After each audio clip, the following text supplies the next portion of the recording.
The new Balkans of the Middle East has been the sadistic playground for the British Empire ever since the Sykes-Picot Treaty of 1916 defined a mishmash of nations, all under the strong arm of French and British imperial forces. What is playing out in this region today is precisely the 100-year-old intent of the British to create a playground which they could ignite at the drop of a hat in order to fulfill the empire's intention of keeping mankind as human cattle and ultimately reducing the world's population. No event in the region can be accurately understood unless it is from this standpoint, the standpoint of the British Empire and their hatred of the real nature of man. Moves by Russia, especially over this past week, are providing the necessary pushback against this insanity. Through a phased, measured, and very public deployment of vessels from its navy off the coast of Syria, the Russians are putting it squarely on the table that going to war with Syria means general war. And in doing this, the Russians are giving senior US military commanders, who are unanimously dead set against another armed conflict in the region, the added needed leverage to push back against Obama's insanity and British desperate efforts to get the war going. On November 23rd, Russian President Dmitry Medvedev made a nationally televised address to the citizens of Russia, and hence to the rest of the world, of Russia's decisions to defend itself against the very serious threat of war. Specifically, Medvedev's topic was the placement of US and NATO anti-missile facilities in Europe. President Medvedev pointedly recalled that Russia has had an offer on the table for a joint missile defense system between Russia and NATO for several years. Medvedev said that the United States and NATO have continued to be unwilling to allow Russian hands-on participation in running such a system. Instead, the US has continued a missile defense plan that deploys US missiles and military capabilities in close proximity to Russia's borders. Even though Russia has been told that these plans are not directed against Russia and that there is no cause for concern, Medvedev pointed out that our requests that they set this out on paper in the form of clear legal obligations are firmly rejected. Medvedev makes clear that Russia will continue the dialogue with the US and NATO, but that, with the European missile defense program already underway in Poland, Turkey, Romania, and Spain, they face a fait accompli, and have therefore made a series of decisions in defense of Russia. В связи с этим мною приняты следующие решения. Первое. По моему поручению Министерство обороны России незамедлительно введет в боевой состав радиолокационную станцию системы предупреждения о ракетном нападении в городе Калининграде. Второе. В рамках создания системы воздушно-космической обороны России в первоочередном порядке будет усилено прикрытие объектов стратегических ядерных сил. Третье. Стратегические баллистические ракеты, которые поступают на вооружение ракетных войск стратегического назначения и нашего военно-морского флота, будут оснащаться перспективными комплексами преодоления ПРО и новыми высокоэффективными боевыми блоками. Четвертое. Вооруженным силам мною поставлена задача по разработке мер, обеспечивающих при необходимости разрушение информационных и управляющих средств системы ПРО. Указанные меры являются адекватными, эффективными и малозатратными. Пятое. Если перечисленных мер будет недостаточно, Российская Федерация разместит на западе и на юге страны современные ударные системы вооружений, обеспечивающие огневое поражение европейского компонента ПРО. Одним из таких шагов станет развертывание ракетного комплекса «Искандер» в Калининградском особом районе. Будут подготовлены, а по мере необходимости реализованы и другие мероприятия по противодействию европейской составляющей американской противоракетной обороны. Далее. При неблагоприятном развитии ситуации Россия оставляет за собой право отказаться от дальнейших шагов в области разоружения и, соответственно, контроля над вооружениями. Кроме того, учитывая неразрывную взаимосвязь между стратегическими наступательными и оборонительными вооружениями, могут возникнуть основания для выхода нашей страны из договора об СНВ. Это предусмотрено самим смыслом договора. Тем не менее, еще раз хотел бы подчеркнуть, мы не закрываем дверь ни для продолжения диалога с Соединенными Штатами и Североатлантическим альянсом по вопросам противоракетной обороны, ни для практического сотрудничества в данной сфере. Мы к этому готовы. Однако путь к такой работе лежит через создание четкой правовой базы нашего взаимодействия. Такой базы, которая обеспечит учет наших законных интересов. Мы открыты к диалогу и рассчитываем на разумный и конструктивный подход со стороны наших западных партнеров. This statement is a wake-up call to anyone that is not taking seriously the warnings that Mr. LaRouche has made repeatedly of the imminent threat of thermonuclear World War III. Back on October 29th, Mr. LaRouche warned of the Middle East as the new Balkans and described how the trigger point had been carefully set up and that as the fuse is burning down on the financial resources to carry out that operation, the time for that operation to be launched or defeated is now. The insane drive for war by Obama's British controllers is not simply targeted at Syria and Iran, but rather at Russia and China and at the ultimate destruction of the United States. These three nations, as proposed by Mr. LaRouche, working together towards the common good of mankind, are an unstoppable force that can wipe the oligarchical principles of the British Empire from the planet.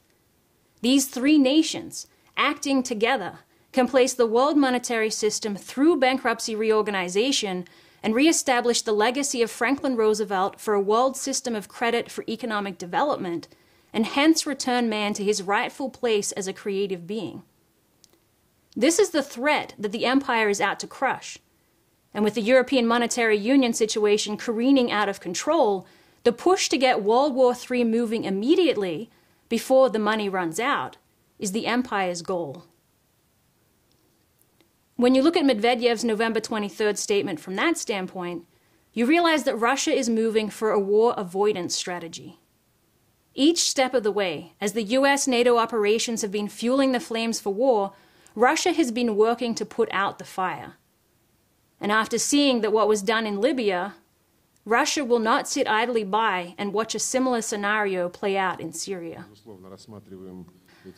On November 1st, Russian Foreign Minister Sergei Lavrov declared that Russia supported the efforts of the Arab League to resolve the Syrian crisis, but then clearly took aim at the warmongering from the British, French, US crew which ran the operation in Libya, saying, "We advocate an approach which, among others, is applied in Yemen.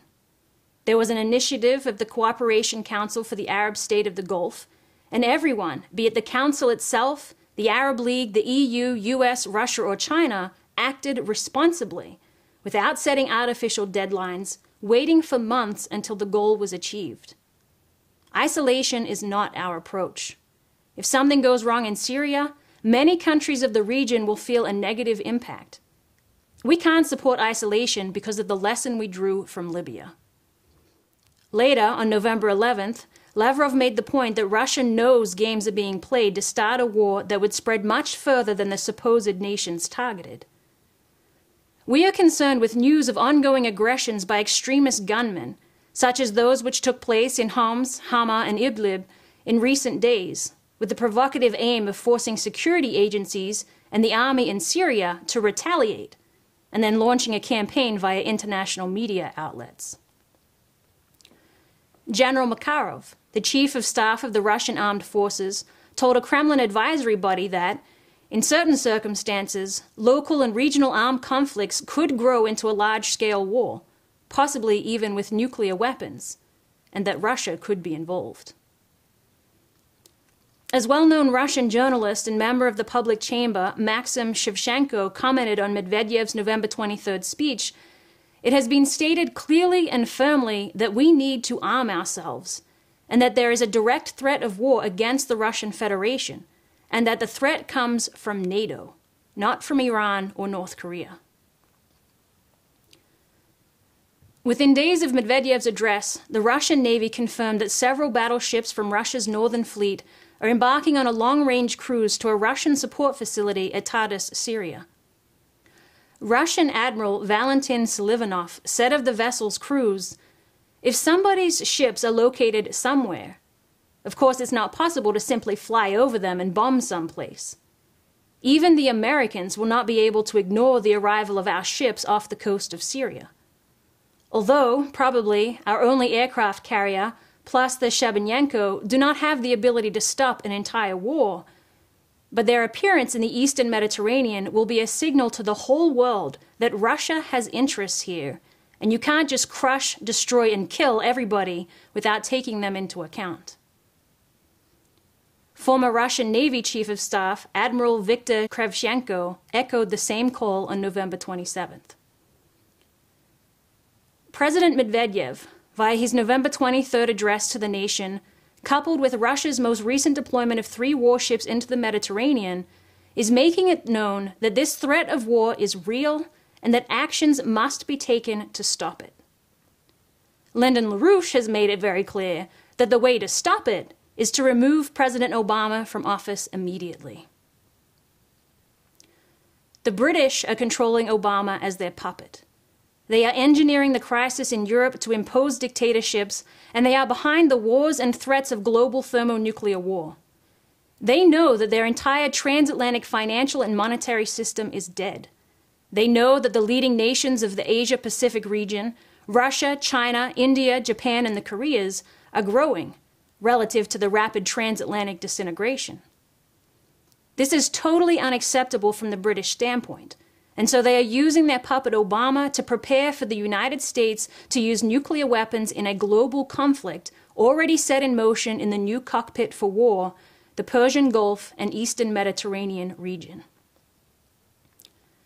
By removing President Obama, you pull the plug on the British plan for thermonuclear war. It is understood in many official layers across the globe that the world is heading for war. Even here in the United States, top military layers are opposing it. A source from the Pentagon has reported of a recent discussion between President Obama and 2 of his most senior generals over the threat of a general war that would be triggered by an Israeli attack on Iran.